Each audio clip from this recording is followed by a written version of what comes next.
Hi, this is Nancy Urel, and welcome to High Road to Humanity. And I have a lovely lady here today. Suzanne Anderson is here, and welcome to High Road, Suzanne. Nancy, good to be here. It's great to have you. You guys, she's written a cool book.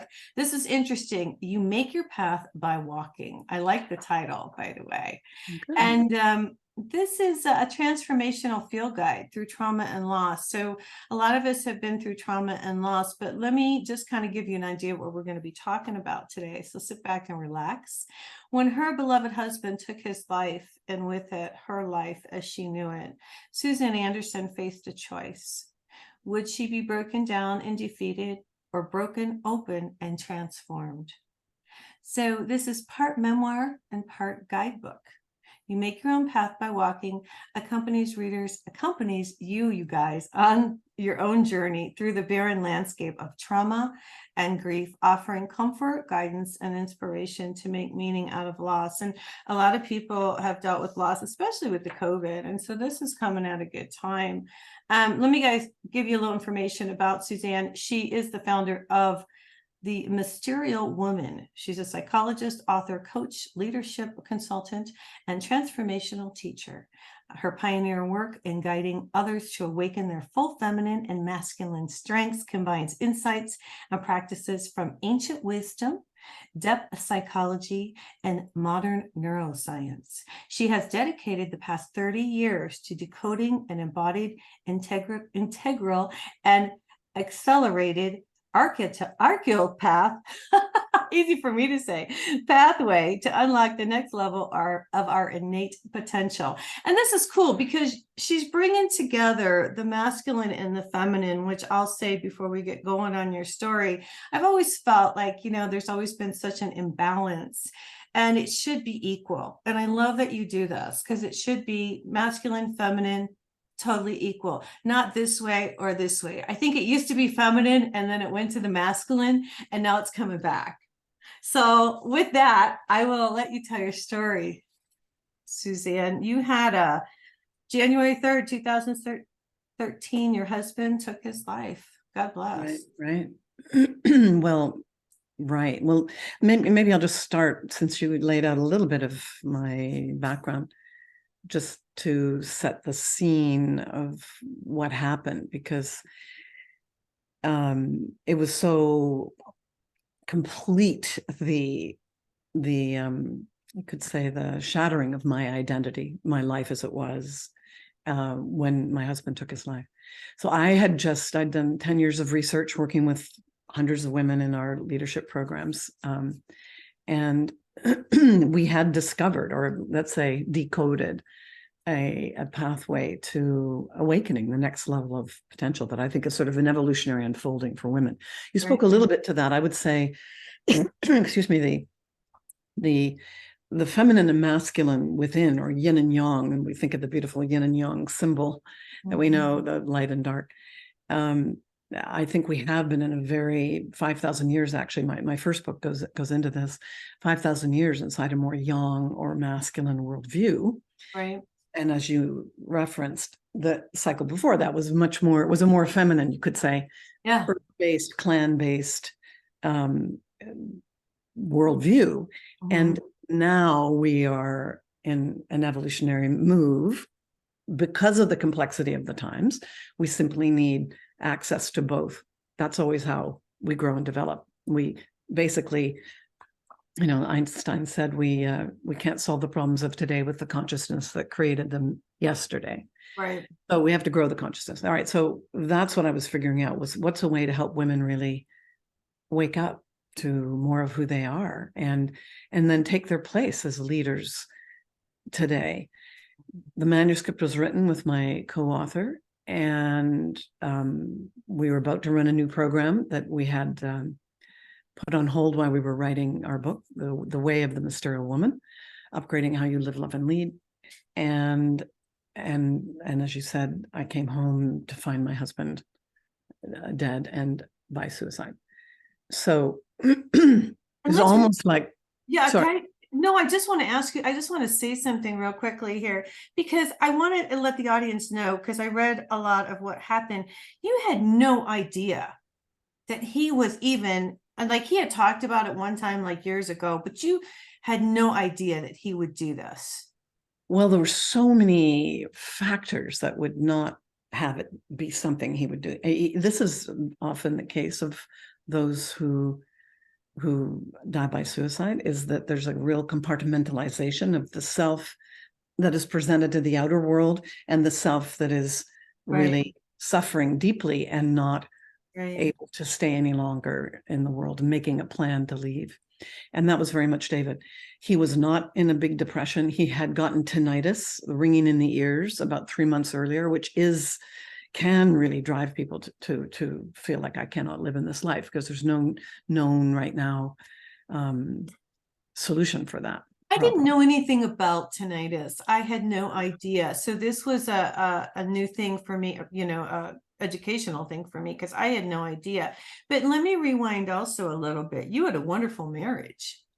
We had, well, this is the sort of setup here. We had, Yeah. I had found my beloved. We were, and he had found his, and we were deeply in love. And we had created this incredible home, which was like a magical world, really, with buildings he'd brought from Indonesia, these antique temples, and we'd created something absolutely exquisite together. And we were about to participate in a wedding 2 days later. I know. Of his niece and his niece's or his best friend in Indonesia, his son, who had met through David, and they were getting married. So all the family from Indonesia was here in Seattle. And so and he had this ringing in the head. And what I soon found out was his business was about to come crashing down. So there was a financial house of cards. We had two separate worlds business-wise. I had my own women's business. He had his. So you didn't know. You had no idea. No, I knew he went through cycles, as you do. He had an Indonesian antique furniture business, and there are cycles where in retail where it goes up and down. Yeah, sure. But I had no idea. First of all, I had no idea the amount of debt, which was astronomical. Oh my and much more. And we had a multi-million-dollar property, so the debt exceeded what we had. And this was how he had been. It was the hidden part, is what I was saying before, the part of him that was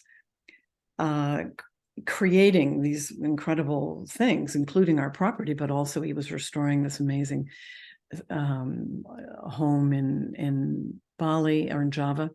And so there'd been a lot of, he was sort of, would take from Peter to pay Paul. He was juggling things. He was juggling. But it's so crazy because I want to rewind a little bit. I read about how you gave him this big party for his 60th birthday.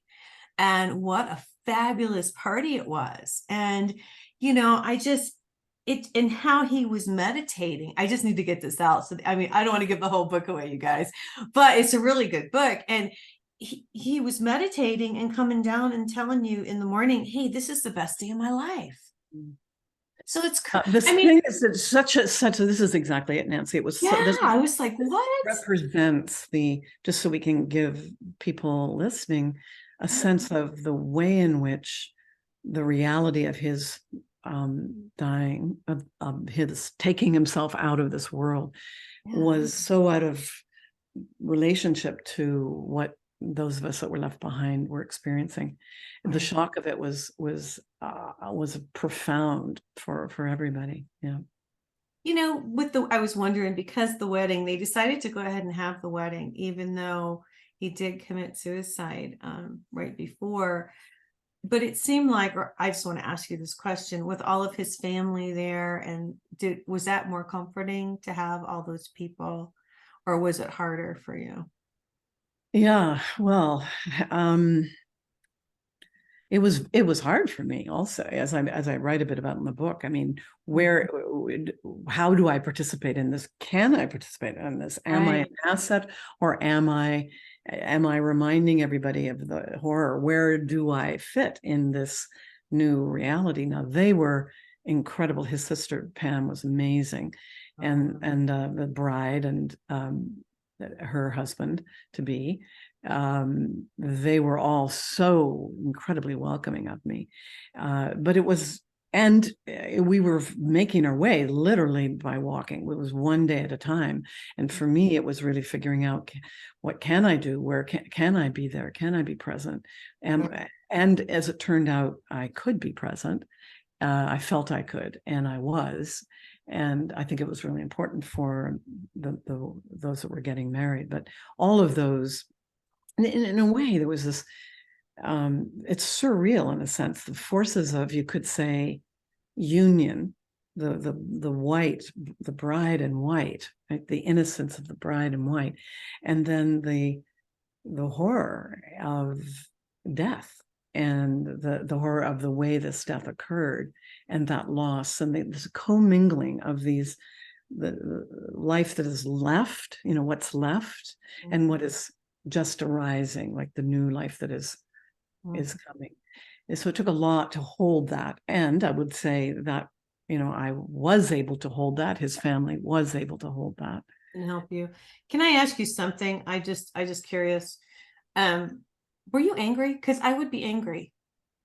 Right. Well, I think it's a good question. And I would say I was everything. I was angry. I was sad. Yeah. I was afraid. And the anger, there definitely was anger. I did a lot of work with my anger. I did a lot of work actually because one of the things that was really important to me, we both had a very long time spiritual path.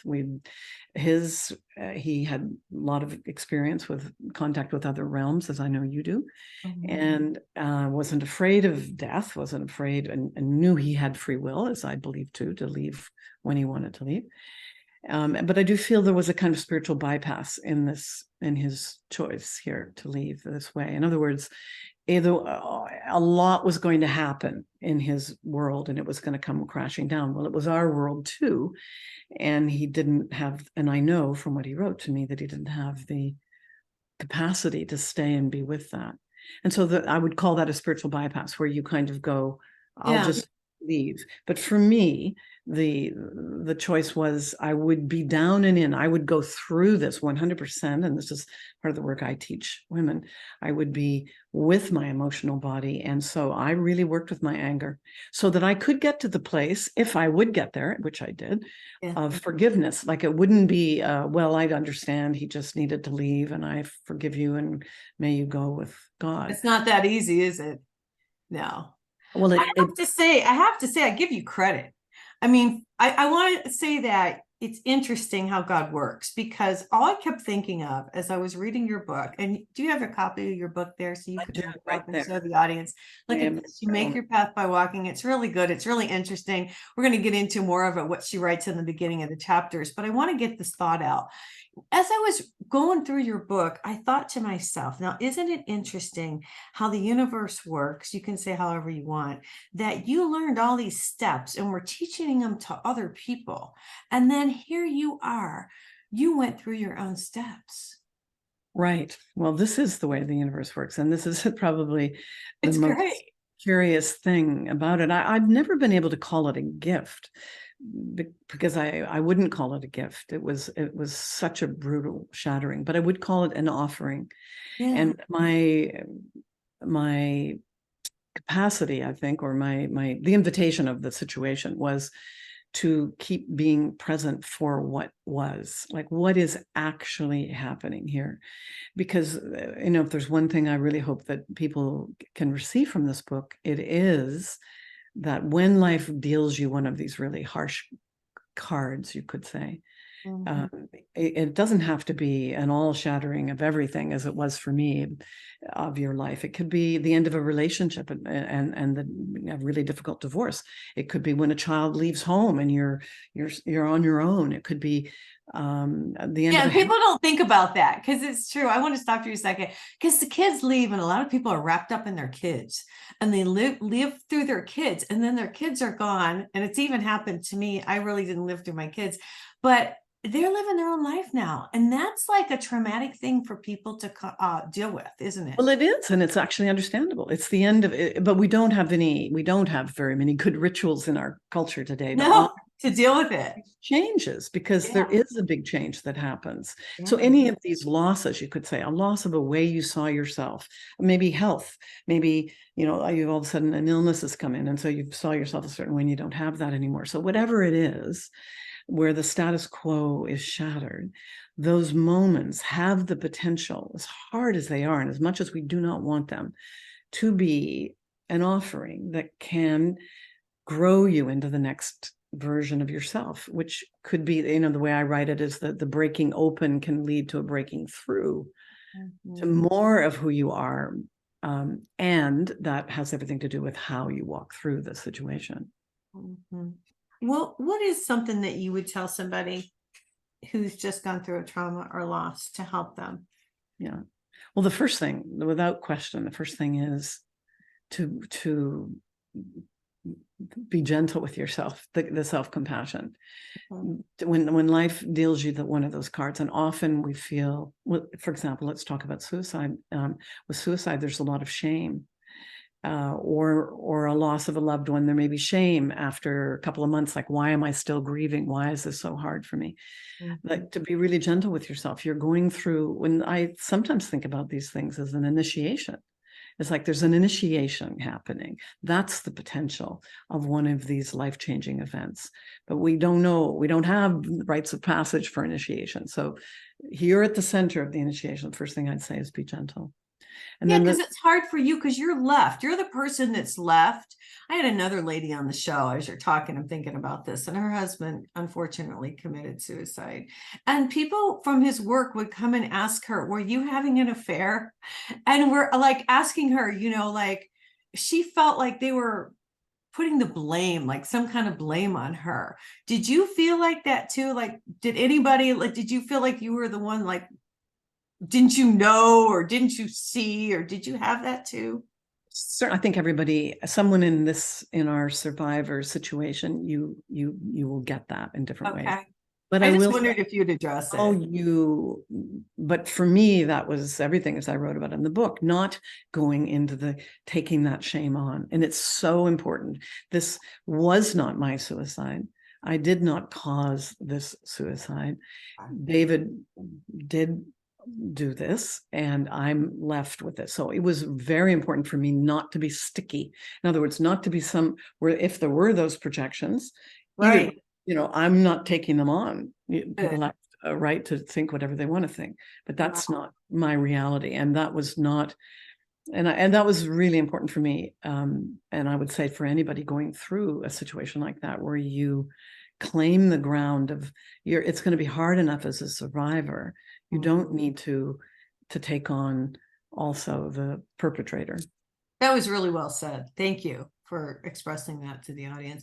Can I ask, what happened about what did you do about all the financial stuff? Were you left to deal with all of that, or? That was, yeah. Because when the House of Cards came down, that was it was coming down around me as well. Sure. And all of my resources, and this was my error for sure, because 10 years earlier, when we had gotten together, I had sold my house and my resources commingled, and I had so much complete faith in him, trust in him. We had, as I said, this very deeply loving relationship. And but that was a mistake on my part, to not be more diligent, to do my own due diligence around his, to just really think about find out more about his situation. So yes, when things came down, they came down around me. Now I had a choice, and early on, whether I would take on the role of the executor of the estate. I was named as that in the will, but there was a choice, and I write about this because it was a really key way to use all of my, what I call multidimensional knowing, to really find my way to a yes or a no, based on analysis, on my own guidance, on talking to people, on watching signs and signals, because it was going to make a big difference. Either I just take my suitcase and walk away and leave the bank and everything else to handle it, or I stay in the center of the situation and I see if I can in some way stabilize the chaos, which You'll have to read the book to find out what I do. I love it. Well, it made you such a stronger person. It changed you completely, didn't it? Yes, I would say it made me strong. I wouldn't say it changed me completely. It revealed, it cracked open more of me to be Of available. who you are. Yeah, because I was already walking in this way that I call the way of the mysterial woman, which Yeah. is blending of ways, my feminine and masculine engaged in different ways. Mhm. That was already very strongly, and in fact, it was a commitment I made from the very beginning. I will walk in this way. However this turns out, we'll find out. And so I would say there was a shattering of something that kept me kind of like a plexiglass, but kept me from the world, from loving the world, from being love in the world more fully. And that was profound for me. It was like I broke, as I broke open, I broke into the world, if you know what I mean by that. That's interesting. That's interesting. Well, through this, I mean, there's been so many things that you've gone through. You wrote, there are times in life when the shattering is so complete that all one can do is bow down and honor the threshold. The past is gone, the future is unknown. And that's probably, I'm just going to assume, and I want to ask you, that's probably, the hardest thing is like not knowing the future, what you're going to do, or how are things going to come out, Did you just have faith? Were you just a faithful? Well, this is really, really deeply a part of what I teach in the work that I work with, because of which is how to be with the mystery. That's where the word mysterial comes from. Okay. How to be with the mystery. If there's one thing we all need right now in this incredibly complex world, it is how to be with ambiguity, how to be with uncertainty. But the small self, you could say, the self just hanging, the identity that's the ego wants things to stay the same, doesn't want to change anything. Even though you might want to get out of the situation you're in, you're afraid to shake up what you have. So this capacity to walk with the mystery is essential. And I would say it's something I know something about deeply, but it doesn't mean it isn't hard, because you do have to be, the very first thing you have to be able to do is to be with what is, like really come home to yourself in the moment of what is, because the future is, in my case, the future gone. I had, all the future I'd planned, all the plans, gone, and I couldn't see what would unfold, and the past gone. But what we tend to do is hang on to the vision of the future, which is that you had from before. You had from before, and hold on to what you had from the past, and then it's true. We all do that. I'm so glad you came on today, because I think a lot of people have had trauma in their life, whether it's a divorce, whether it's death, whether it's suicide. I mean, it's hard to just deal with it. And so thank you. You're telling us, to just go with it. And well, what I'm saying, Nancy, I think is the very first thing is, and it's hard because when you go through a trauma or a loss, there's the right function in the psyche of denial. Well, yeah. And it's good. We need that, because because the nervous system gets overwhelmed. So that's okay. That's okay early in the process, but often people stay way too long in denial. So, for me, that was really important to keep coming down into, this is my life now. And by the way, this is not my life like until I get back to my old life. Like that's often the thing too. Yeah, Like, you got to start over somewhere to some new life. I want let me just survive this to get onto something. No, this is your life right now. You do not get this day back. You do not get this moment back. And being able to come into what actually is, as hard as it is, allows you to be present to make the decisions you need to make, so that you can make your path by walking and actually move into a future that is something you can't even imagine yet, but is, a possible positive future.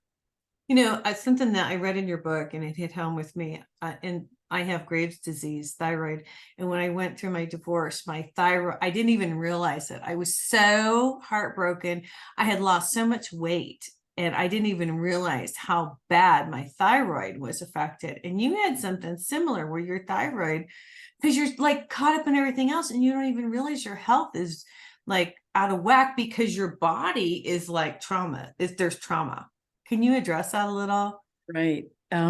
Well, I did I know at that point? I think I did know at that point. I have the other side of this, which is Hashimoto, which Yeah. is a thyroid situation.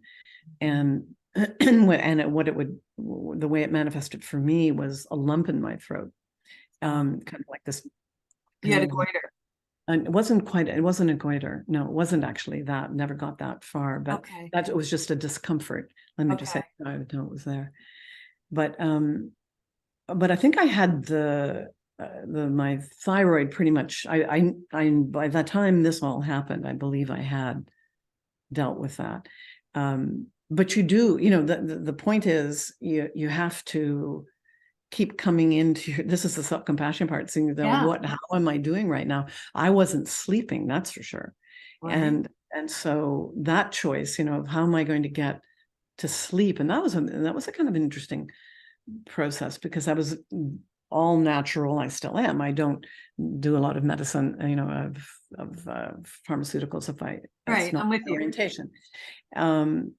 And so I was thinking, oh, I don't want to take any sleep medications to help me sleep. And I'm not going to do that. I'll just be natural. But of course, I wasn't sleeping. There was so much anxiety. And so this was, for me, it was listening to my friends and allies who were saying, you do need to sleep. So it's okay. It's not a failure to get assistance.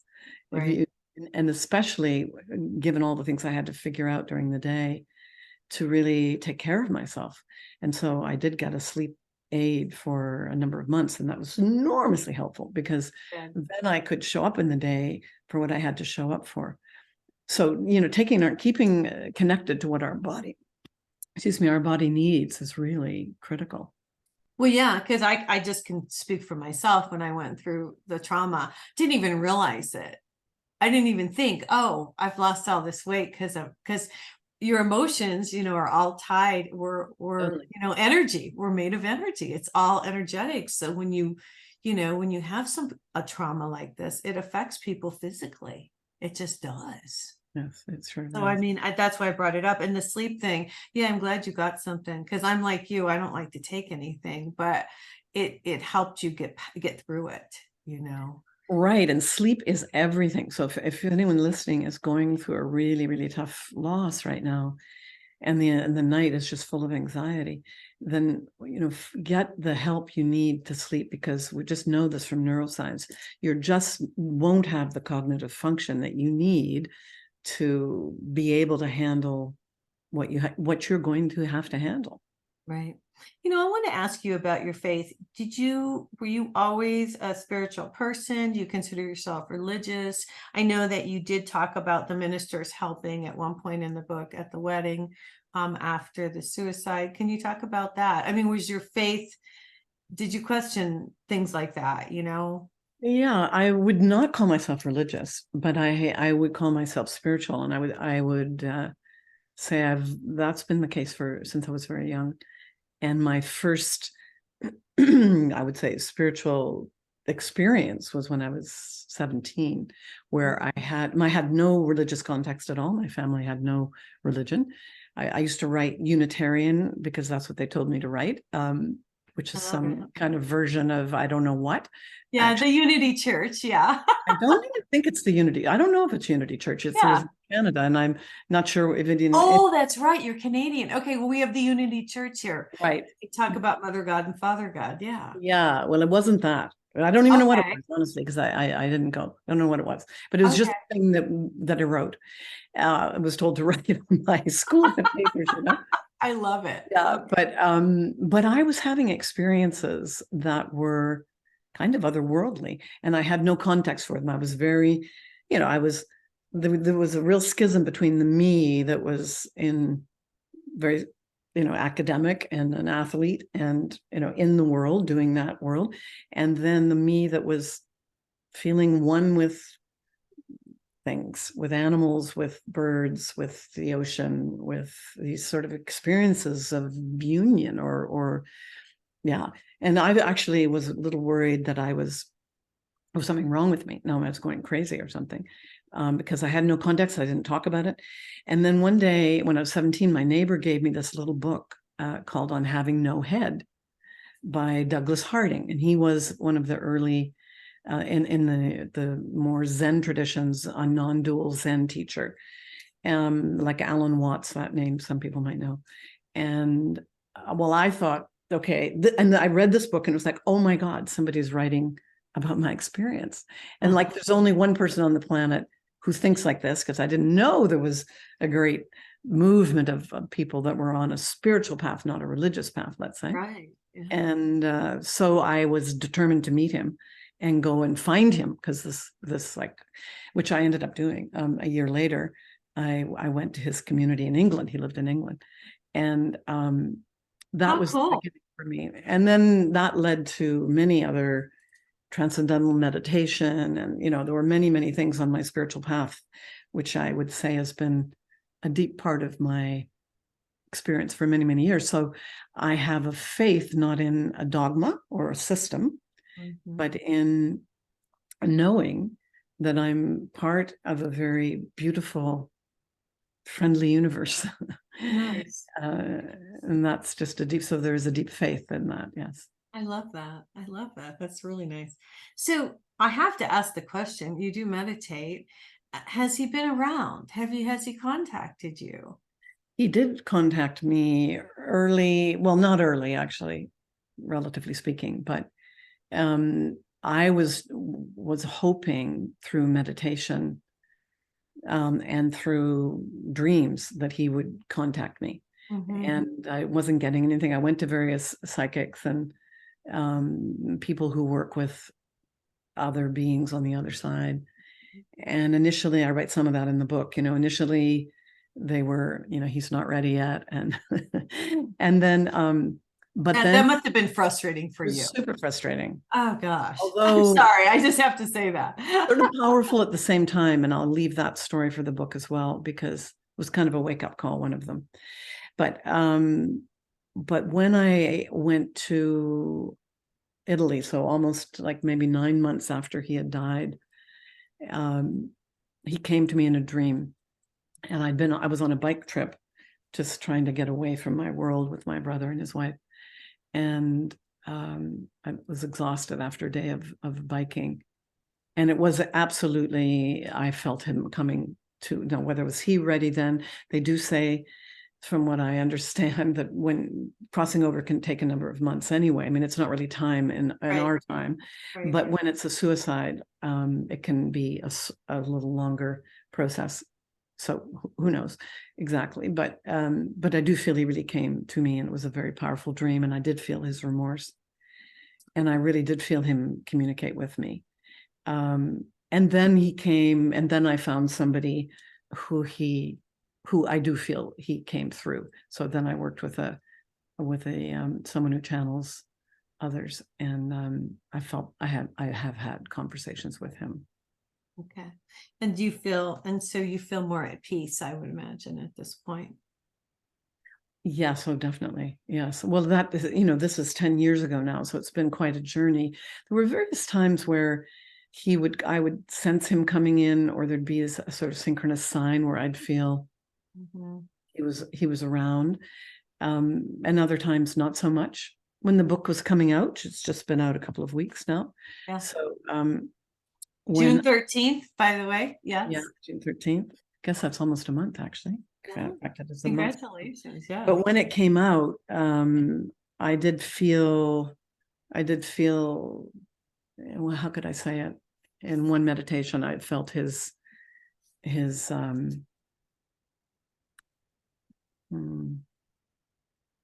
no, what's the right word here? It's not pride, but acknowledgement of acknowledgement. That's a good word. Just as that's what I got. Yeah. Like you did it. You really did this. Not only lived it, of course, because it's a lot of living. It wasn't obvious to me I would write a book. It took me 2 years to get back to actually getting my first book published and out. because, as I said, the manuscript was done right when he died. And so obviously there were many other things I had to do before that could happen. And I wasn't intending on writing a second book. And then I went back a number of years after that to just write. I just felt I need to take myself back, the me of then, 5 years after he died, needed to go back and be with the me that went through that trauma that first year. So I just started writing, taking myself away on writing retreats to be with myself in that way. And then after I'd written it, I showed it to my editor from the first book and said, do you think there's something here that could be useful to others? And she said, yes, I think there is. Yeah. So then, that was a different process to put it into a book that I could offer to others. I think it's wonderful that you've done it to help others. What has been so far, it's been out a month, I know it's new, but have you had really good reviews so far? Have you had good emails, good feedback, that kind of thing? I have. And in fact, I just heard this morning from 2 different women randomly who are reading my book and dealing with trauma situations in their lives right now. One of them is suicide, and one of them a serious accident. And how helpful the book has been for them to go with me through what I went through, is giving them the hope that they can. And also, I'm hoping, and I call this a memoir guidebook, I'm hoping it also gives a little help. Like, okay, here's a way to consider this. Here's a way to make sure you're present with yourself going through this. I have to ask you something as you're speaking. This is kind of an odd question, but I've noticed that, and you're like the 3rd or 4th person that has approached me to come on the show to talk about a suicide of a husband. And it just, to me, seems kind of odd that all of us, maybe I just didn't recognize it, but I've been doing this for a while. Is this something that seems to be more prevalent now in men? I don't know why, but I feel that for some reason. There is an uptick right now, which is, what do you think? In culture, there was an uptick in culture before with youth. Now the big thing that they're noticing, the research is showing, is it's an uptick in suicide in men with a health crisis, so a health thing that they're not going to deal with, or financial dissolution, the financial world coming apart and the shame of that. And for David, it was both. It was both his health crisis of this tinnitus that was this endless screeching, and then the financial piece. So there's something in the world pattern right now that, I would just say to anybody listening here that is, if there's that suicidal ideation already happening, you're starting to think about ways that you might leave, that you really seriously look at the help that there's a suicide line. There are people that can really hold you through this. The one thing that David communicated to me every time that I feel that I've talked to him was the remorse for what he did. That he wished that he hadn't done that he hadn't made that step. Like, it seems so hopeless. There's so much suffering at the time, but then, that one step, that's where that one holding on to. I've had people tell me that because David did it, they didn't do it. Wow. Yeah, that they knew. He told somebody the day before that he was different ways he thought of doing it, didn't he? That's crazy. And the person never said anything. Yeah. And then this was a brutal, thing that they have to live with, people that did that, because this was male friends. I think it was very unfair of David. He basically swore them to secrecy. He told them. I read that.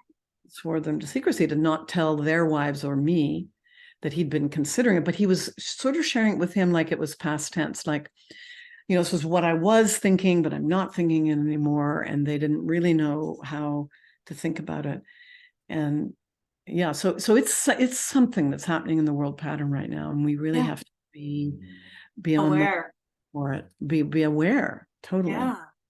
I just it's crazy, and I pick it up intuitively too.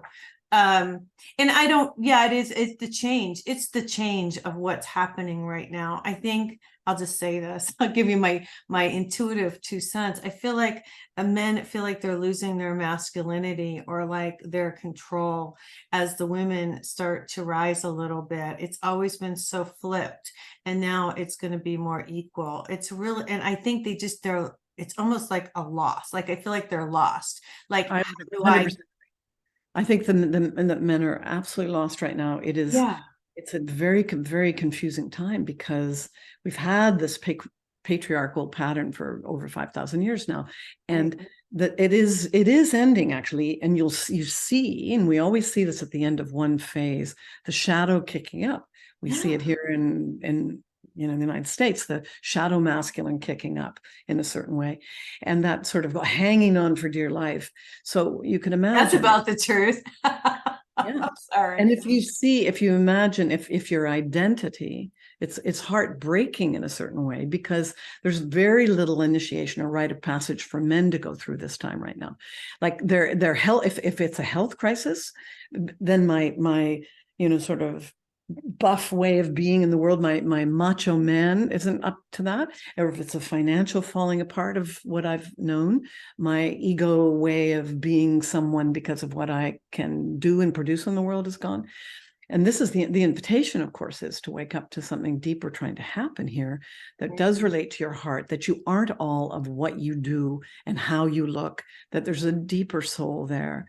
That and some men are going through that. I know It's the identity crisis. They're having an identity crisis. it Is is what an they're identity. having. It's a Because collective identity crisis. yes, I'm so glad we talked about this, because as I was reading your book, I kept thinking, she's not the first person. You're not the first person that's come on the show in recent months that has told me this similar stories. And I'm just thinking this is kind of crazy that that we're going through this right now. And as you speak about the United States, and I watch people in power and what's going on, it makes a whole lot of sense. Women are going within and they're connecting to that higher power, that higher energy. You can say whatever you want, but men haven't done it yet, and they're going to have to, I think. What do you think? Well, I mean, not everybody, of course, is. There are some men that are doing it, and I'm so grateful for them. Right, I agree It's with you. hard right now. I think it's Yeah. hard for men and women because I think women, we also got that first push of the feminine wave, which was really important. The kind of feminism was to be one of the boys. That was really, and that actually development in the psyche of, our ways of being that were like one of the boys was an important step forward. So there are also the women that are suffering right now as they're in this sense of like, who am I really now? Right, men's world in a woman in a man's world. Yes, I'm with And you. so who am I if I honor, who am I becoming? This is the question, I think. And at any one of these evolutionary kind of tipping points, that is the question, who am I becoming? And I think it's a very hard place for men right now. It's also very hard for women to wake up right now, see what's happening in the world, and to be willing to do the hard work. And this is key. Of dismantling from the old codes, because these codes are down in the DNA. I'm not exaggerating about that. They are in the DNA, and we don't wake up from them by just a positive affirmation on the mirror. We actually have to go and do the shadow work. We have to unhook from these millennia old limiting beliefs. Well, I am not enough. I have to do to be of value. I don't belong. My voice doesn't count in the world, so on. Yeah. And you write that in the book. I just want to mention that you put all that in the book. And yeah, we always look on the outside. We have for a long time looked on the outside for confirmation of ourselves and our identity. And now it's looking within to find ourselves. And again, I'm back to the connection with that divine energy. That's what keeps me going. Yeah, and that's what I tell the audience. All you got to do is get up in the morning and plug in real quick. It doesn't take very long to plug in, and then you're connected, and it changes you. It changes you physically, mentally. That's just my opinion on that. Well, let's talk about that, because I think that's critical to have the morning, what I call the morning container. And I write a bit, I think I give this example in the end of the book. How you enter your day is everything. And very often what we do is we plug in to social media. We plug into the needs of our kids. We plug into the needs of our spouse. We plug into the news horror cycle. That's where we plug in right away. And we have not done that first thing of plugging into ourselves and to that which, our deep soul nature, our spiritual nature, our divine nature, as you say. And if there's one thing anyone does through going through a shaking up time in their lives, I'd say, make sure you have time in the morning. For me, the practices that I teach have to do with a morning writing practice. Me too. We're the same. How funny. a prayer practice and working with the altar, a meditation practice. And for me, exercise. I do my movement, and exercise is super important when you're going through a trauma to keep your energy moving in your body. So those, get up that extra half an hour before everybody else and just take the time, because then you've resourced yourself to be with all of the pulls and demands of the day. I'm so glad you said that, because I feel like, we are energetic beings. And I tell everybody, if we just take the minute, like we brush our teeth, take the few minutes to plug in and what we're doing is energizing ourselves. We're like rebooting. We're like a computer. We've lost the charge and we got to charge back up. And the only way to do it, I love that you said journaling, because when I went through my divorce, that's the first thing I did is I started to write, journal. And that helps so much just to get it down on paper. It just does. Well, I use something and I teach something, a couple of different ways of journaling. And the one first thing in the morning is called morning pages. And this is something that Julia Cameron came up with in her book, The Artist's Way. But basically it's stream of consciousness writing, and you do it for 15 minutes or kind of 3 pages. It's not one of the precious journals that you write in, like I have many of, then you write and read later. This is just meant to be right close to when you wake up. So within, 15 minutes or something. So you're still open. You're still got what's coming out of the unconscious, and they're uncensored. So you give yourself permission to feel what you feel, to think what to think. It's not when you're trying to write, everything is fine, it's all good, and I love this person, even though you're really angry at them. It's the time to actually be congruent. No, I'm really pissed off that this happened. I do that. I write that. And just give you some, because that's congruent. Now, that doesn't mean you're going to act on that stuff. Right. Just gets it off. It gets it off your chest. It's in the unconscious. It's there. Yeah. And the way I think about the unconscious, it's like the iceberg theory, right? It's 2/3 of the iceberg that's below the water that directs what direction the iceberg moves in. So you want to get that stuff conscious. So then it doesn't driving you during the day and you blow up at a friend when really that wasn't the issue. Nothing to do with them. Well, listen, we got to get out of here for today. Will you hold your book up again? It's called You Make Your Path by Walking. It's a fabulous cover. And Transformational Field Guide Through Trauma and Loss. Thank you for writing this. Thank you, Nancy.